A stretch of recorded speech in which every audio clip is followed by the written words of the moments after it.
नमस्कार। दिन भर के तमाम खबरों के साथ मैं हूं शिल्पा पाठक। आगे बढ़ने से पहले एक नजर डाल लेते अब तक की सुर्खियों पर। जमशेदपुर पुलिस को मिली बड़ी सफलता, फर्जी कंपनी का किया भांडाफोड़।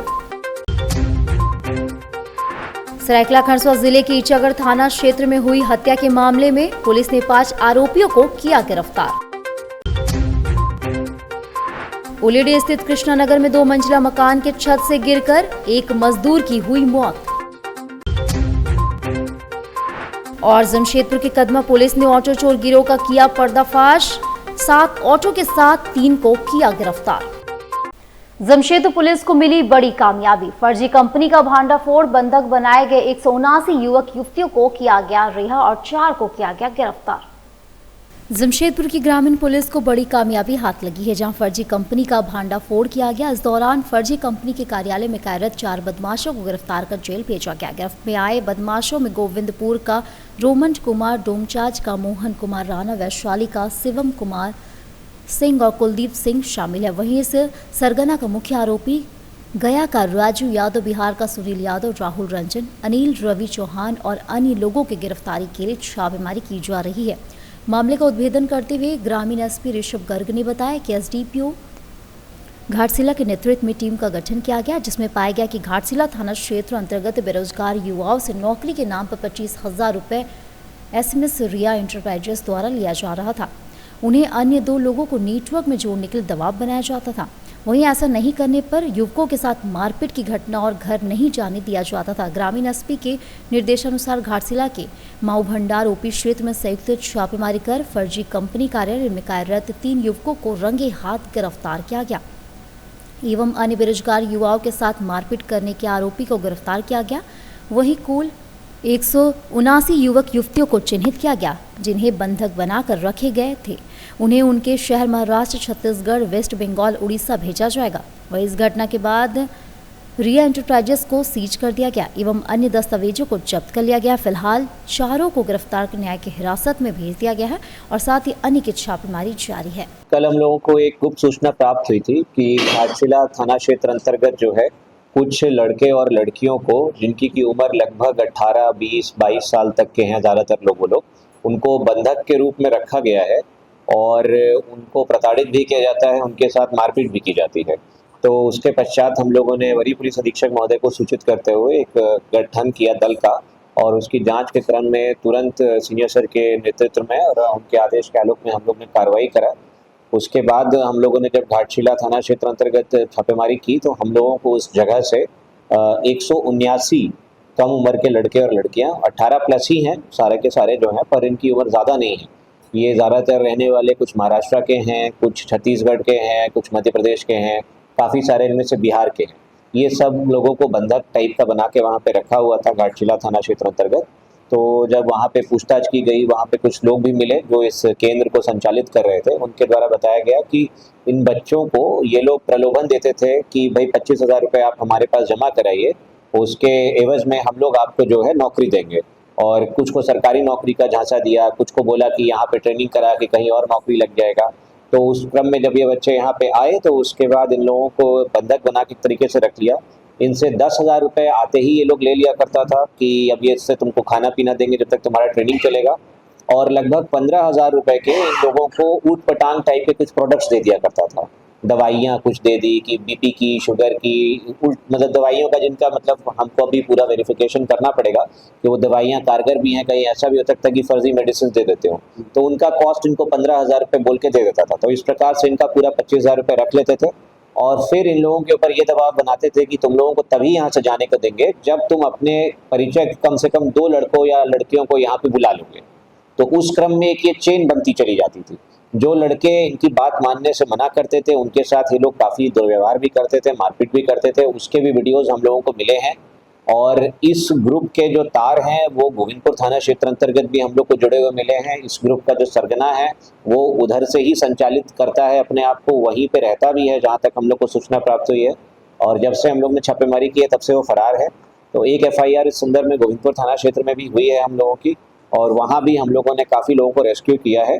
और आशा करते हैं कि इस प्रकार का कोई नेटवर्क हम लोग के संज्ञान में जब भी आएगा तो इसी प्रकार हम लोग कड़ी कार्रवाई करेंगे परंतु आप लोग के माध्यम से पब्लिक से और सभी मीडिया बंधुओं से भी अनुरोध है कि अगर आप लोग को पता लग रहा है कि इस तरीके से कहीं पे बच्चों को और लड़के लड़कियों को ऐसे बंधक टाइप से रखा हुआ है तो आप लोग तुरंत हम लोग को सूचित करें, क्योंकि जिस संख्या में लड़के लड़कियां वहाँ रह रहे थे ये थोड़ा सा हमको समझ नहीं आ रहा कि लोकल लोगों को कैसे नहीं पता चल रहा है। तो थोड़ा सा पब्लिक भी जब रहे तो थोड़ा अवेयर रहे, क्योंकि कभी कल को आपके बच्चे भी इस तरह की मुसीबत में फंसे हो सकते हैं। तो वो एक अच्छी कार्रवाई हुई है हम लोग की तरफ से और इसमें हम लोग तह तक जाएंगे। जो भी लोग इसमें इन्वॉल्व हैं, जो लोग इन बच्चों का शोषण कर रहे थे, उन सबको हम लोग कड़ी से कड़ी सजा दिलवाएंगे। धन्यवाद। कितने लोगों की गिरफ्तारी हुई, क्या कुछ बरामद हुआ? इसमें अभी तक हम लोगों को 4 लोगों की गिरफ्तारी हुई है घाटशिला के सेंटर से और इसमें बरामदगी के रूप में हम लोगों को लेन देन के कागजात मिले हैं, जिसमें कि बच्चों का पूरा रिकॉर्ड, उन सभी जो युवक युवती हैं उनका डिटेल्स, उनके आधार कार्ड और बहुत सारे डॉक्यूमेंट्स उनके हम लोगों को मिले हैं। और जो इन लोगों को किट दिया जाता था, ये जो लोगों को ये लोग पकड़ के रखता था उनको कुछ किट देता था दवाई वाले, वो दवाइयों के किट भी हम लोगों को बरामद हुए। उलीडीह स्थित कृष्णनगर में 2 मंजिला मकान की छत से गिरकर मजदूर गंभीर रूप से घायल हो गया, जिससे एमएमएच अस्पताल ले जाया गया, जहां डॉक्टरों ने उसे मृत घोषित कर दिया। उलीडीह स्थित कृष्णनगर में निर्माणाधीन 2 मंजिला मकान की छत से गिरकर कालीपद चित्र नामक मजदूर गंभीर रूप से घायल हो गया था। आनन फानन में मजदूर को इलाज के लिए एमएमएच अस्पताल में भर्ती कराया गया, जहां डॉक्टरों ने उसे मृत घोषित कर दिया। क्या नाम था? कालीपद चित्रकार। अच्छा, कहाँ का रहने वाला है? भूला थाना बोड़ाम। क्या पता चला आप लोग को? इधर से फोन किया है क्या बोला? कि थोड़ा चोट लगा है, भाड़ा पर से गिरा है। अच्छा, काम कर रहा था? हाँ, काम कर रहा था। कहाँ पे कर रहा था? वो तो हमको मतलब मालूम नहीं। अच्छा, तो काम करने के दौरान गिर गया है? हाँ। उसके बाद और क्या, हम लोग देखने आए कि बोला एमजीएम में भर्ती है, हाँ। तुम लोग आओ। हम लोग आए देखने के लिए। क्या पता चला फिर? डेथ कर गया। मकान में काम चल रहा था, एक तो मजदूरा काम कर रहा था मिस्त्री के साथ है और ऊपर से गिरा। गिरने के दौरान उसका जो है चोट लगा, मौत हो गया उसका। कहाँ का है, क्या बता रहा है? मौत हो गया है। कहाँ का है, क्या का है? भूला गाँव है और जो है बड़ाम थाना अंतर्गत चलता है। मजदूर आदमी है, आकर के काम कर रहा था। आगे इस पे जाँच शुरू है, देख लेते हैं क्या क्या करते हैं। जमशेदपुर पुलिस ने ऑटो चोर गिरोह का पर्दाफाश किया, जहां 7 चोरी की ऑटो के साथ 3 लोगों को गिरफ्तार कर लिया। जमशेदपुर के कदमा पुलिस ने संगठित ऑटो चोरी गिरोह का पर्दाफाश करते हुए बड़ी सफलता हासिल की है। पुलिस ने छापेमारी कर 7 ऑटो और 16 नंबर प्लेट, नकली आरसी कार्ड और भारी मात्रा में वाहन के पार्ट्स बरामद किए हैं। इस दौरान गिरोह के 3 सक्रिय सदस्य मोहम्मद रईस, शौकत अली और मोहम्मद असगर उर्फ लारिया को गिरफ्तार कर लिया है। मामला गादी मोहम्मद नीद के लिखित आवेदन के आलोक पर दर्ज कांड से जुड़ा है। जिले में लगातार हो रही ऑटो चोरी की घटनाओं को देखते हुए पुलिस अधीक्षक के निर्देश पर पुलिस उपाधीक्षक मुख्यालय 2 के नेतृत्व में विशेष छापेमारी टीम गठित की गई थी। टीम ने संरक्षण संकलन के आधार पर 20 अगस्त को कपारी क्षेत्र में छापेमारी की। छापेमारी के दौरान मोहम्मद रईस के घर से एक चोरी का ऑटो, विभिन्न number plate, engine parts, cutter machine और अन्य उपकरण बरामद हुए। गिरफ्तार रईस की निशानदेही पर 3 और ऑटो बरामद किए गए। पूछताछ में खुलासा हुआ कि चोरी के ऑटो रईस को दिए गए थे और वो पार्ट्स बदल कर रंग रोगन कर और नकली कागजात तैयार कर उन्हें 70 से 80 हज़ार रुपये में बेचता था। इसके बाद पुलिस ने गिरोह से जुड़े अन्य 2 अपराधियों को भी चोरी के ऑटो के साथ गिरफ्तार किया। एसपी ने कहा कि तीनों अभियुक्तों का आपराधिक इतिहास रहा है और उनके खिलाफ जिले के विभिन्न थानों में ऑटो चोरी के कई मामले दर्ज हुए हैं। इस सफलता में पुलिस को जिले में ऑटो चोरी की घटनाओं पर लगाम लगाने में मदद मिलेगी।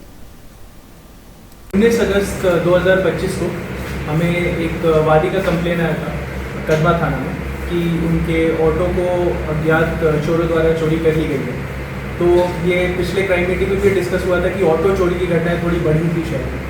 तो उसको देखते हुए वरीय पुलिस अधीक्षक महोदय के निर्देशानुसार एक टीम बनाई गई, जिसको लीड डीएसपी हेडक्वार्टर 2 कर रहे थे और उसमें अहम भूमिका जो हमारे कदमा थाना प्रभारी हैं आलोक, उन्होंने निभाई थी। इसमें हमने टेक्निकल इंटेलिजेंस को यूज़ किया और ह्यूमन इंटेलिजेंस को यूज़ किया और उसके बाद 20 अगस्त को कपाली ओपी अंतर्गत रईस अंसारी के घर पर हमने छापामारी की और एक टेम्पो को बरामद किया, विभिन्न नंबर प्लेट्स को बरामद किया और इसके अलावा कुछ ऑटो के पार्ट्स को भी हमने बरामद किया। उसके बाद कल यानी कि 26 अगस्त को हमने रईस अंसारी को गिरफ्तार किया।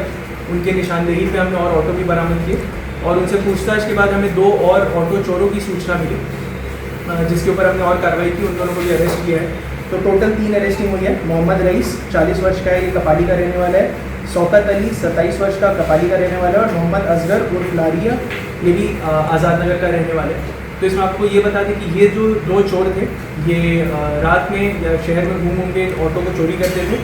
ये रईस अंसारी को ये ऑटो सौंप देते थे और उसके बाद वो उस पर कलर लगाता था, उसके पार्ट्स को चेंज करता था, गाड़ी नंबर चेंज करता था और ग्राहकों को 70-80 हज़ार रुपये में बेच देता था। तो इससे हमने टोटल इनसे 7 ऑटो हमने बरामद किए हैं, 16 नंबर प्लेट बरामद हुए हैं, 2 RC कार्ड और टेम्पो का गियर चेम्बर, जैक, ब्लॉक, बहुत सारे ऑटो के छोटे छोटे पार्ट्स हमने बरामद किए हैं। तो जैसा जमशेदपुर पुलिस की हमेशा से प्रयास रही है, लास्ट 10 मंथ्स में अगर आप व्हीकल थेफ्ट का डेटा देखेंगे तो वो 60% का ड्रॉप आया है पिछले 10 महीनों में। तो उसी को हम लोग बहुत बेहतर करने की कोशिश कर रहे हैं, जिसमें ये एक ऑटो चोर गिरोह को जो हमने पर्दाफाश किया वो एक बहुत बड़ी है। तो ये कहाँ पे ये पार्ट्स को खोलता था? क्या गैरेज है इसका या घर पे? इसका जो गैराज है वो कपाली अंतर्गत ही राइस अंसारी का। वहीं से जब हमने पहली बार रिकवर किया तो ऑटो भी किया था और ऑटो पार्ट्स भी किए थे। कितने ऑटो को अभी तक ये लोग बेच चुका है? वो अभी पूछताछ में और क्लैरिटी आएगी। हमने 7 को रिकवर किया है और भी, बट इसमें ये है कि हम लोग फिर इनको पुलिस कस्टडी में लेंगे, फिर इंटरोगेशन करेंगे और ऑटो भी रिकवर करेंगे। सरायकेला खरसुआ जिले के ईचागढ़ थाना क्षेत्र में हुई घटना की गुत्थी को पुलिस ने सुलझा लिया है।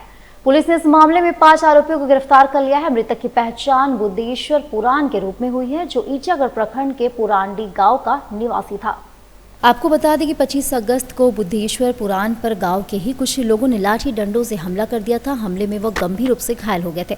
इलाज के दौरान उनकी मौत हो गई, जिसके बाद पूरे इलाके में सनसनी फैल गई। इस मामले में मृतक की पत्नी विशोखा देवी ने 5 लोगों के खिलाफ थाने में लिखी शिकायत दर्ज कराई थी। शिकायत के आधार पर पुलिस ने हत्या का मामला दर्ज किया और जाँच शुरू कर दी।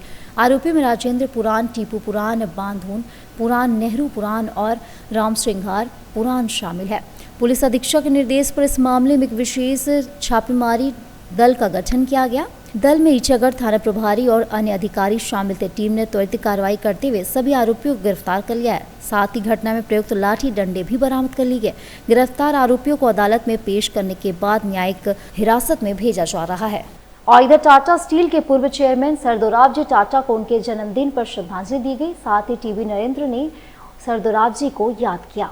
टाटा स्टील के पूर्व चेयरमैन सर दोराबजी टाटा को उनके जन्मदिन पर भावभीनी श्रद्धांजलि दी गई। इस मौके पर जमशेदपुर के किरण स्टेडियम के सामने स्थित सर दोराबजी टाटा पार्क में उनकी भव्य प्रतिमा व पुष्प अर्पित कर टाटा स्टील के MD sir CEO TV Narendra ने श्रद्धांजलि अर्पित की। उनके साथ टाटा स्टील के पूर्व deputy MD doctor T Mukherjee, Tata workers union के अध्यक्ष संजीव चौधरी, टुन्नू समेत अन्य लोग मौजूद थे। सभी ने उनकी प्रतिमा पुष्प अर्पित कर उन्हें त्याग और उनके समर्पण को प्रणाम किया। कार्यक्रम का संचालन ऋषि मोदी सेंटर ऑफ एक्सीलेंस की प्रभारी मर्लिन अंकनसरिया ने किया। इस मौके पर अपने संबोधन में टाटा स्टील के MD sir CEO TV Narendra ने कहा कि जमशेदपुर नौसरवान जी टाटा ने यह विजन रखा था कि टाटा स्टील की स्थापना यहाँ की जानी है, लेकिन उसको धरातल पर उतारने का काम सर दोराबजी टाटा ने किया। सर दोराबजी टाटा को लोग कम ही जानते हैं, लेकिन हकीकत यह है कि सर दोराबजी टाटा ने जो देश के लिए किया, अपने पिता के सपने को साकार करने के लिए किया, उनके संघर्ष और राष्ट्र निर्माण के लिए किए गए काम हमेशा अनुकरणीय है। सिखों के 9वें गुरु तेग बहादुर सिंह की पालकी और उनके अस्त्र शस्त्र की जागृति यात्रा असम से निकलकर जमशेदपुर पहुंचा, जो पंजाब तक जाएगी। जागृति यात्रा जमशेदपुर रात्रि 2 बजे पहुंची, जिसके बाद आज जमशेदपुर के टेल्को से होते हुए बर्मा माइंस होते हुए जुगसलाई क्षेत्र से बिष्टुपुर होकर आगे शहर से बाहर निकल जाएगी। गुरु तेग बहादुर जी मुगल आक्रांता औरंगजेब के खिलाफ लड़ाई लड़े थे, जो मुगलों की स्वाधीनता स्वीकार करने के बजाय अपना सर कटवाना उचित समझा, जिसको सुख समुदाय कहता है। अगर गुरु तेग बहादुर ना होते तो सनातन खतरे पर पड़ जाता। इस कारण सिख समुदाय अपने इस गुरु को क्रांतिकारी की नज़र से देखते हुए उनके मार्ग पर चलने का संकल्प लेता है। हम लोग जितने भी हमारे यहाँ पर 36 गुरुद्वारे हैं, सबके जितने भी लोग, उनके प्रधान, जनरल सेक्रेटरी, वहाँ की जो संगत है, और इस शहीदी दिवस पर अपने अपने जिस एरिया से गुजर रही है, फूलों की वर्षा के साथ उनका स्वागत कर रहे हैं। और वो कह रहे हैं कि ये जो इतिहास है, ये इतिहास बताने के लिए जो नगर कीर्तन निकाला गया, ये सारे लोग हम लोग यही बात समझा रहे हैं कि गुरु तेग बहादुर ने क्यों शहीदी दी।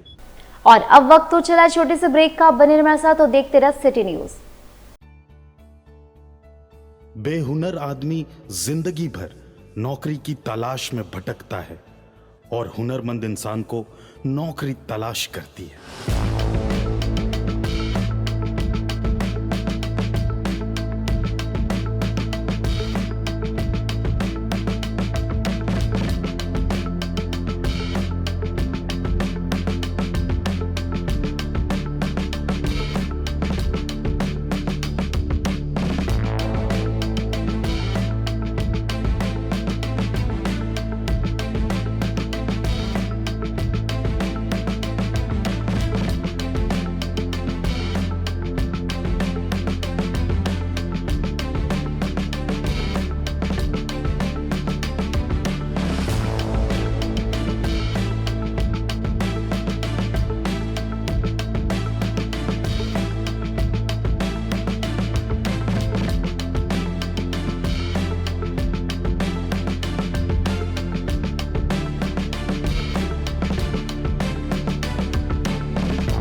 सिखाएंगे और नौकरी भी दिलाएंगे। अधिक जानकारी के लिए संपर्क करें अंतर्राष्ट्रीय मान्यता प्राप्त Rabia technical institute and placements council approved by government of India और देखें हमारा वेबसाइट www.rabiainstitute.in।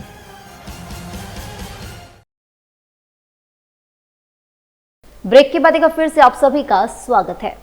अमेरिका ने लगा दिया 50% का टैरिफ। टाटा स्टील के कारोबार पर क्या पड़ेगा असर? टाटा स्टील के एमडी सह सीईओ टी वीरेंद्र ने दी इसकी जानकारी। टैरिफ से स्टील इंडस्ट्री टैरिफ में डायरेक्टली इंडिया में स्टील पर ज़्यादा असर नहीं है, क्योंकि इंडिया का स्टील अमेरिका नहीं जाता है इधर से। टाटा स्टील पे थोड़ा असर है, क्योंकि यूरोप से हम लोग स्टील यूएस एक्सपोर्ट करते हैं, उधर भी सेम 50% टैरिफ है स्टील के लिए। इंडिया में ज़्यादा असर पड़ेगा बाकी इंडस्ट्री पे, जैसे आप देखिए तो टेक्सटाइल पर असर पड़ेगा, जो एक्सपोर्ट होता है, जेम्स एंड ज्वेलरी, ये सब एरिया में असर पड़ेगा। तो हम लोग देख रहे हैं कि उसका इकोनॉमी पर कुछ असर पड़ेगा या नहीं हमको पता नहीं, तो इनडायरेक्ट इम्पैक्ट तो हो सकता है। और जमशेदपुर में हरतालिका तीज का पर्व सुहागिन महिलाओं ने बड़े उत्साह और उल्लास के साथ मनाया। इस पावन अवसर पर सुहागिन महिलाओं ने अपने पति की लंबी उम्र सुख समृद्धि की कामना के लिए पारंपरिक श्रृंगार किया और मंदिरों में जाकर पूजा अर्चना की। साड़ी और गहनों से सजी महिलाओं ने भगवान शिव और माता पार्वती की विशेष पूजा की, जो इस त्योहार का मुख्य आकर्षण है। कई जगहों पर सामूहिक पूजा, भजन, कीर्तन जैसे रीति रिवाजों ने उत्सव में चार चांद लगा दी। मंदिरों में महिलाओं की भीड़ देखी गई, जहां महिलाओं ने व्रत रखकर फल, फूल, चंदन, अक्षत आदि से पूजा कर अपनी भक्ति प्रकट की। इस दौरान महिलाएं एक दूसरे के साथ खुशियां बांटती नजर आई और तीज के गीतों ने माहौल को और भी रंगीन बना दिया। प्रधानमंत्री आवास योजना के लाभुकों के लिए 28 अगस्त को अटल पार्क में लोन मेले का आयोजन किया जा रहा है। आदित्यपुर प्रधानमंत्री आवास योजना के अंतर्गत शहरी क्षेत्र के लाभुकों के लिए 28 अगस्त को अटल पार्क आदित्यपुर में लोन मेला आयोजित किया जाएगा। इस अवसर पर इच्छुक शहरी नागरिक नए आवेदन जमा कर सकेंगे। साथ ही योजना के लाभुक होम लोन के लिए भी आवेदन कर पाएंगे। इस लोन मेले में विभिन्न प्रमुख बैंकों के प्रतिनिधियों को आमंत्रित किया गया है, ताकि लाभुक सीधे उनके संपर्क कर योजना के तहत आवश्यक वित्तीय सहायता प्राप्त कर सके। और सरायकेला खरसुआ जिले में यातायात की समस्या विकराल रूप ले चुकी है। जिले के उपायुक्त के निर्देश के बावजूद यातायात पुलिस यातायात व्यवस्था को सुगम बनाने में विफल हो रही है। बीच सड़क पर वाहनों की पार्किंग की जा रही, जिससे सड़कों पर जाम की स्थिति बनती रहती है। ऑटो चालकों की मनमानी और ट्रैफिक नियमों का उल्लंघन भी एक बड़ी समस्या है। जिले में कई दुकानें और बिल्डिंग बिना पार्किंग के चलाए जा रहे हैं, जिससे वाहनों की पार्किंग के लिए जगह नहीं होती। आदित्यपुर कांड्रा सर्विस रोड पर कब्जा भी एक बड़ी समस्या है। जिले में कई बार शोरूम, हॉस्पिटल और कई कार कंपनियों के वाहनों द्वारा सर्विस रोड पर कब्जा कर लिया गया है, जिससे यातायात व्यवस्था और भी खराब हो गई है। यातायात पुलिस कार्रवाई के नाम पर कुछ भी व्यक्तियों पर सख्त नजर आती है, जिससे आम नागरिकों ने यातायात पुलिस के कार्यों पर सवाल उठाने लगे हैं। जिले में सड़क जाम और वाहनों की लंबी कतार की समस्या आम हो गई है, जिससे लोगों को परेशानी होती है। सड़क दुर्घटनाओं में भी बढ़ोतरी देखने को मिल रही है और इससे लोग काफी परेशान नजर आ रहे हैं। कहाँ भेज रहे हैं? आप लोग का पार्किंग उधर कहाँ है? यहाँ पर है तो फुल हो गया है, तो हम लोग को बोला गया है कि गाड़ी की इधर उधर भेजना था। कौन बोला? तो हम लोग का जो इंचार्ज, क्या नाम हुआ उनका? नाम तो हमको नहीं जानते। कौन कंपनी से? Amalgam steel. अच्छा अच्छा, मतलब आप लोगों को बोला गया है यहाँ पे गाड़ी रोकिए, चालान ले लीजिए और गाड़ी को रोड में भेज दीजिए खड़ा रहने के लिए। हाँ, अच्छा अच्छा। कदमा गणेश पूजा मैदान में पूर्व मुख्यमंत्री अर्जुन मुंडा पत्नी समेत किए सिद्धि विनायक भगवान गणेश की पूजा अर्चना। साथ ही विधायक सरयू राय व अन्य भाजपा नेता मौजूद रहे। कदमा गणेश पूजा मैदान में राज्य के पूर्व मुख्यमंत्री अर्जुन मुंडा ने अपनी पत्नी मीरा मुंडा के साथ सिद्धि विनायक भगवान श्री गणेश की पूजा अर्चना की और देश और राज्य के लोगों की खुशहाली की कामना की। इस अवसर पर उनके साथ जमशेदपुर पश्चिम के विधायक सरयू राय सहित भाजपा के कई नेता मौजूद थे। आपको बता दें कि कदमा गणेश पूजा मैदान जमशेदपुर का सबसे पुराना और एकमात्र मेला आयोजित करने वाला स्थल है। यहाँ वर्षों से अर्जुन मुंडा अपने परिवार के साथ पहुंचकर भगवान गणेश की पूजा करते आ रहे हैं। इस वर्ष भी उन्होंने अपनी परंपरा को निभाते हुए पत्नी मीरा मुंडा और हजारों भक्तों के साथ पूजा अर्चना की। पूजा के बाद मीडिया से बातचीत करते हुए अर्जुन मुंडा ने कहा कि उन्होंने भगवान से देश एवं राज्य के सभी लोगों की खुशहाली की कामना की। उन्होंने आशा जताई कि भगवान गणेश सभी के घरों में सुख और समृद्धि प्रदान करेंगे। इस देश के नागरिक सबके लिए बाल गणपति विलास की यहाँ प्रार्थना किया, सबको शक्ति मिले, सबको प्रगति मिले, सबके परिवार में खुशियाँ आए। इसीलिए यह गणेश जी का पूजा हम सब करते हैं और इसके पीछे यही है कि सबका कल्याण होना चाहिए। और ये परंपरा 100 साल से चली आ रही है। मुझे लगता है कि जितना नियम से व्रत का पालन यहाँ होता है वह और जगह नहीं दिखाई पड़ता है। पूरी तरह से आध्यात्मिक वातावरण है और भगवान गणेश जी में आस्था है। बाल गणपति विलास संगठन है जो करता है, इसी तरह की पूजा होनी चाहिए और जगह। वहीं देवनगर स्थित विवेकानंद आश्रम प्रांगण स्थित गणेश पूजा पंडाल का विधिवत उद्घाटन किया गया। वो आपका मुकेश कुमार उपाध्याय। बताइए, आज का पूजा का जो ओपनिंग हुआ है, हमारे विवेकानंद आश्रम गुरु गणेश पूजा कमेटी हर साल की बात इस साल भी गणेश पूजा का आयोजन किया है। इसका उद्घाटन हमारे जमशेदपुर महानगर के कांग्रेस जिला अध्यक्ष आनंद बिहारी दुबे जी के द्वारा की गई है। और गणेश पूजा के अवसर पर तमाम झारखंड वासी, जमशेदपुर वासी को हार्दिक शुभकामनाएं। जमशेदपुर के ग्रामीण क्षेत्रों में महिला और युवतियां अपनी प्रतिभा को निखारते हुए तरह तरह की आदिवासी सांस्कृतिक पेंटिंग्स बनाकर आत्मनिर्भरता की राह पर बढ़ रही है। ये महिलाएं न केवल अपनी सांस्कृतिक विरासत को जीवित रख रही है, बल्कि इसे आर्थिक सशक्तिकरण का जरिया भी बना रही है। पूर्वी हलुदबनी पंचायत भवन में पंचायत की मुखिया पानो मुर्मू के मार्गदर्शन में महिलाएं और युवतियां सफेद, काले और हरे रंग के कपड़ों पर आकर्षक आदिवासी पेंटिंग बना रही है, जिसमें सोहरा, मधुबनी और पेटकर जैसी पारंपरिक कला शैलियाँ शामिल है। ये पेंटिंग्स अपनी अनूठी शैली और जीवंत रंगों के कारण बेहद आकर्षक लग रही है।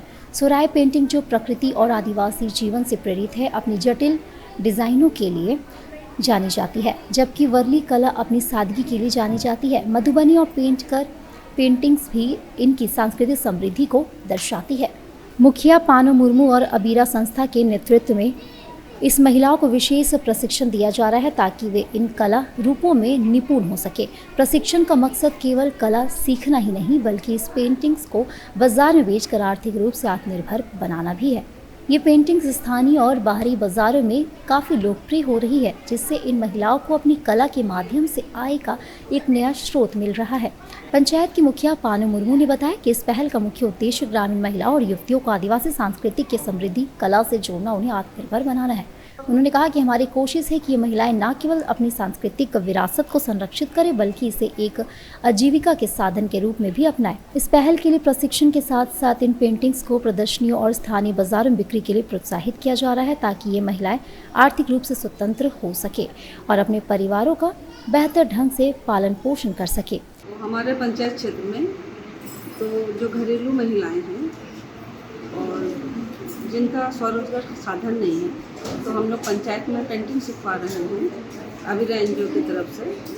और इसमें जो है हमारे आदिवासी ट्रेडिशनल जो आर्ट है, सोहरा आर्ट, उसका ट्रेनिंग दिया जा रहा है और ट्रेनिंग ले रही है महिलाएं लोग। और ट्रेनिंग लेने के बाद हम लोग पेंटिंग करेंगे ताकि महिलाएं स्वरोजगार कर सकें और आत्मनिर्भर बने। साथ ही हमारे पंचायत में सोहरा आर्ट के साथ साथ बाकी आर्ट का भी ट्रेनिंग सीखी हुई है लेडीज़ लोग। और पिछले साल हम लोग गोपाल मैदान में स्टॉल भी लगाए थे। तो आगे का भी योजना है कि ग्रामीण महिलाओं को अच्छी तरह से ट्रेनिंग देकर उनके स्किलनेस को डेवलप करके स्वरोजगार कर सकें। और जैसा कि हम लोग कपड़ा में भी पेंटिंग करेंगे, कैनवास पेंटिंग भी और पॉट पेंटिंग भी।